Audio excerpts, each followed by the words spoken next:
고백합시다. 역사의 주관자이신 하나님. 역사의 주관자이신 하나님. 아멘. 오늘 본문은 예수님의 탄생을 서술하고 있는 그런 장면이죠. 근데 우리 보통 많은 사람들이 예수님을 그저 전설 따라 삼천리, 전설의 고향, 아주 설화 중에 한 사람, 이런 존재로 인식하는 경향들이 많이 있습니다.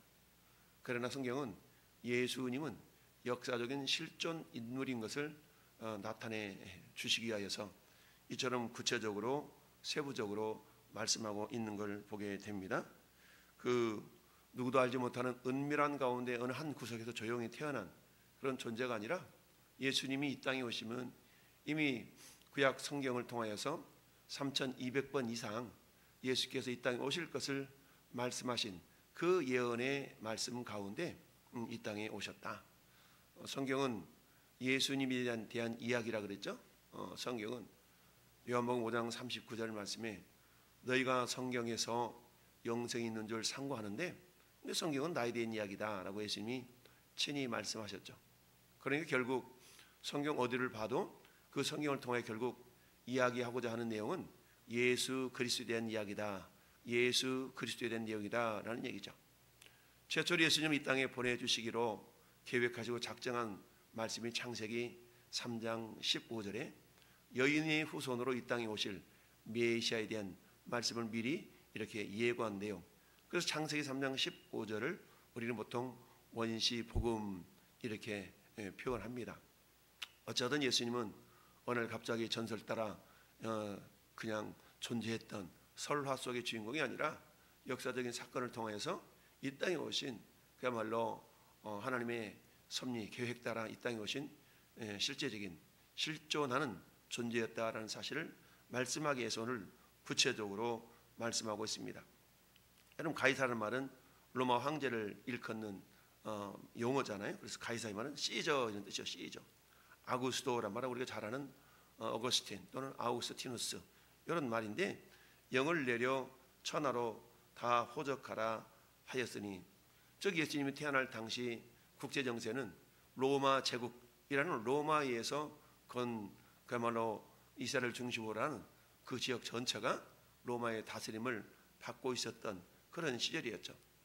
그러다 보니까 로마 제국은 각 속국들 자신들이 다스렸던 지역마다 그야말로 호적 제도를 만들어서 인력 동원이나 또는 세금 이렇게 거둬들이는 그런 일들을 하게 해서 이처럼 호적하라 하는 일이 있었다라는 얘기죠. 그런데 이 호적은 구레뇨가 수리아 총독이 되었을 때 처음 한 것이라, 만약에 예수께서 어느 그냥 역사 중에 한 존재가 아니라 설화 속의 한 사람이었다라 그러면 아마 이렇게 표현할 수도 있었을 거예요. 가이사가 영을 내려 구레뇨 총독에게 뭐 이런 식으로. 그럼 도대체 그 구레뇨 총독이 누구며 그 시자가 도대체 누구였는가, 로마 황제가 누구였는가, 이렇게 우리는 궁금해할 수가 있지 않습니까? 우리 단군이 몇 년도에 태어났지만 그 단군이 구체적으로 어떤 모습을 가지고 이 땅에 태어났는가, 뭐 이런 부분에 대해서는 나타나 있지 않죠. 이런 것처럼 예수님은 그런 존재가 아니라 시저 가운데서도 아우구스토, 이 말은 가이사 아구스토는 주전 27년에서 주 14년에 통치했던 로마의 황제인 것이 역사적으로 다 기록이 되어져 있죠.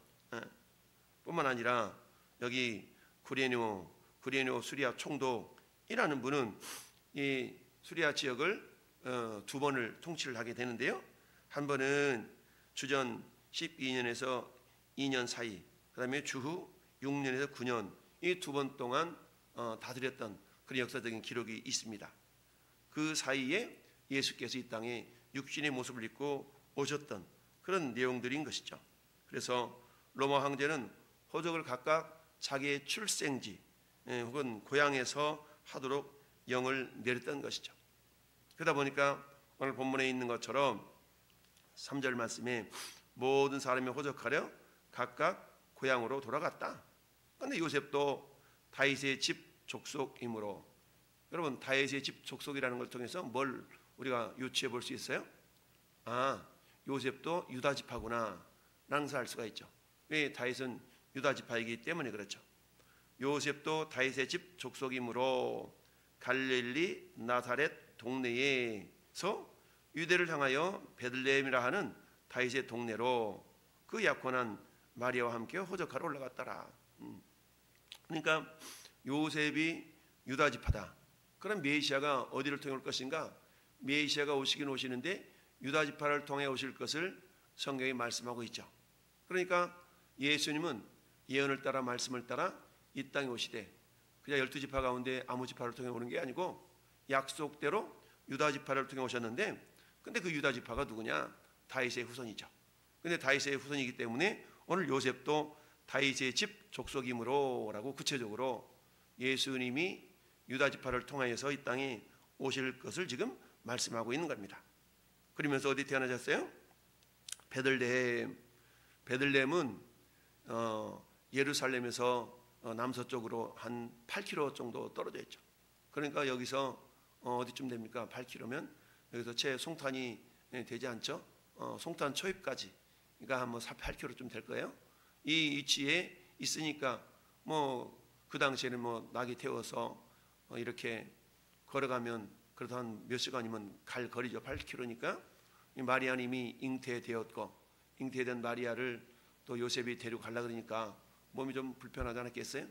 그러니까 서서히 이렇게 걸어 갔더라면 서너 시간 정도 해서 이렇게 4-5시간 걸려서 갈 수 있을 그런 거리죠. 자, 그렇게 해서 약혼한 마리아와 함께 호적하러 올라가니 마리아가 이미 잉태하였더라. 거기 있을 때에 해산할 날이 차서 첫 아들을 낳아서 강보에 싸서 구유에 두었으니 이는 영안에 있을 곳이 없음이라라. 여러분, 우리 명절을 한번 생각하면 알 수 있죠. 예전에 정말 교통편이 썩 좋지 않았던 그 시대에 추석날 또는 설날 이때가 되면 전부 다 고향을 찾아 막 그랬던 기억들이 있잖아요. 저도 고향 찾아간다고 그야말로 가다가 길이 막혀가지고 하루 종일 저녁 내내 길에 갇혀서 밤새워서 고향을 찾아갔던 그런 기억도 있고 그러는데, 어찌하든 이처럼 호적하러 가다 보니까 전국에 흩어져 있던 사람들이 고향을 찾아 쭉 가니까 어때요? 그야말로 머물 곳이 없을 정도까지 그런 상태가 되었던 것을 우리가 생각해 볼 수가 있습니다. 그렇습니다. 이처럼 예수님이 다윗의 동네인 베들레헴, 여러분 베들레헴이라는 그런 의미가 어떤 뜻이에요? 베들레헴, 이건 떡집이라는 그런 의미가 있지 않습니까? 떡집, 베들레헴.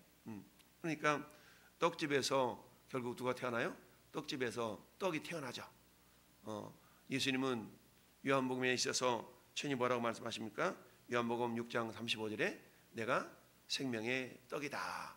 여러분, 떡은 어디서 만들어요? 떡집에서 만들잖아요. 그러니까 베들레헴에서 예수님이 태어나신 것은 우연한 것이 아니라 그 지역까지도 이미 성경인 예언하고 있죠. 그래서 뭐라고 예언하고 있습니까? 자, 그렇게 말씀하고 있습니다. 미가서 5장 2절에 뭐라고 얘기합니까? 네가 가장 작을지라도 거기에서 누가 태어난다? 예수 메시아가 태어난다 라고 예언하고 있는 말씀이 있죠. 그 예언에 따라서 예수님이 이 땅에 오셨다라는 얘기입니다. 자, 그렇습니다.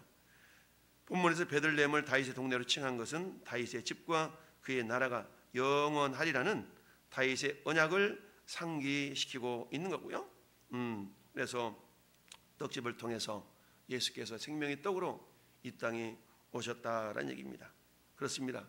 그렇다면 생명의 떡으로 이 땅에 오신 그 예수님, 우리는 어때요? 그 떡을 먹은 자들이죠. 이미 그 떡을 먹은 자들이에요. 그러니까 예수님을 믿었다는 얘기는 생명의 떡이신 예수 그리스도께서 우리 안에 와 계신다. 그러니까 예수님이 친히 내가 곧 길이요 진리요 생명이니 나로 말미암지 않고는 아버지께 올 자가 없다라고 말씀하셨죠. 자, 오늘 본문을 통해서 우리에게 말씀하시고자 하는 것은 크게 두 가지입니다. 첫째, 따라합시다. 예수님은 역사적인 실존 인물. 그렇습니다.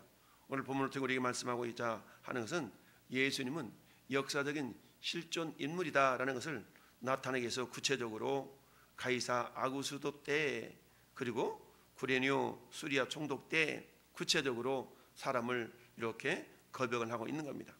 그러니 그때에 예수님이 오셨기 때문에 어느 그냥 두리뭉실해서 어느 때에 왔어라고 우리가 전설 따라 삼천리처럼 우리가 이해할 수 있는 그런 존재가 아니라 예수님은 성경 예언을 따라서 구체적으로 어느 때에 어느 곳에 태어날 것인가를 우리에게 말씀해 주셨다라는 얘기입니다. 그 말씀대로 예수님이 이 땅에 오셨고요. 따라서 예수님은 역사적인 실존 인물이다, 실제적인 사건이다라는 것을 첫 번째 말씀하고 있고요. 두 번째는 따라합시다. 하나님은 역사의 주관자. 그렇습니다. 하나님은 역사의 주관자이신 것을 오늘 본문을 통해서 말씀하고 있습니다. 비록 가이사 아구스도가 영을 내려서 호적을 하라는 그런 명령에 따라서 고향으로 돌아갔고 그 고향 땅에서 예수님이 태어나긴 했지만, 그러나 비록 로마의 황제에 의한 명령에 의해서 고향 땅으로 돌아갔지만 또 실상 따져보면 그 배후에는 하나님의 역사하심이 있었다라는 것을 우리가 알 수가 있습니다. 이처럼 하나님의 손길에 의해서 가이사 아구스도에 의해서 명이 내려지긴 했지만 그 배후에는 여전히 하나님의 역사하심이 있었고, 그 하나님의 역사하심을 따라 메시아가 이 땅에 오실 수가 있었다라는 얘기죠. 자, 그러면서 7절 말씀에 첫 아들을 낳아 강보에 싸서 그랬죠. 여러분, 첫 아들이 있다는 얘기는 둘째, 셋째도 있을 수 있는 그런 것을 상징하고 있죠. 즉 캐톨릭에서 마리아 무흠설, 마리아 처녀설 이런 것을 우리가 들고 나오는 것에 대한 확증, 잘못되었다는 것을 확증하는 구절이 오늘 7절 말씀, 첫 아들을 낳았기 때문에. 성경에 예수님은 마리아는 예수님 이후에도 자식들, 형제들 많이 낳았죠. 근데 이런 부분에 대해서 우리가 다시 한번 확인해 볼 수 있는 그런 내용입니다. 어쩌다 오늘 본문을 통해서 아기 예수로 이 땅에 오신 메시아이신 예수님 오신 날이 이제 우리 보통 성탄절이 그 날이냐 아니냐, 그 날이 중요한 것이 아니라 예수님 이 땅에 오신 것이 중요한 것이죠.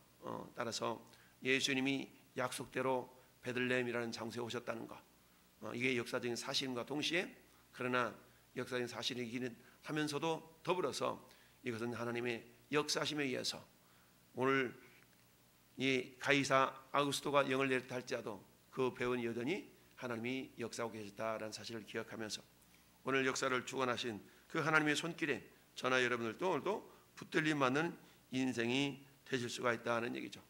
예수님은 인류 구원을 이루시기 위한 목적을 통해서, 목적을 위하여 이 땅에 오셨다. 그리고 그 목적을 다 이루시고 요한복음 19장 30절에 다 이뤘다 하시고 결국 부활 승천하신 것을 우리는 알 수가 있습니다. 주님의 오심은 모든 인류의 죄를 속하시고 구원을 위한 오시며, 한 번 가신 예수님은 또다시 이 땅에 이제는 심판주로 오실 날이 가까워지고 있다는 것을 기억하면서, 우리는 이미 예수 믿고 하나님의 자녀가 되었지만 여전히 주를 알지 못하는 많은 영혼들이 있죠. 그들에게 너희는 때를 얻든지 못 얻든지 말씀을 전파하라 하신 하나님의 명령을 겸손히 받고 오늘도 우리가 그 복음을 증거하여서 잃어버린 영혼이 주께로 돌아와 주님의 기쁨이 나의 기쁨 되는 그런 경험이 우리 삶 속에 있기를 예수님의 이름으로 축원합니다. 아멘.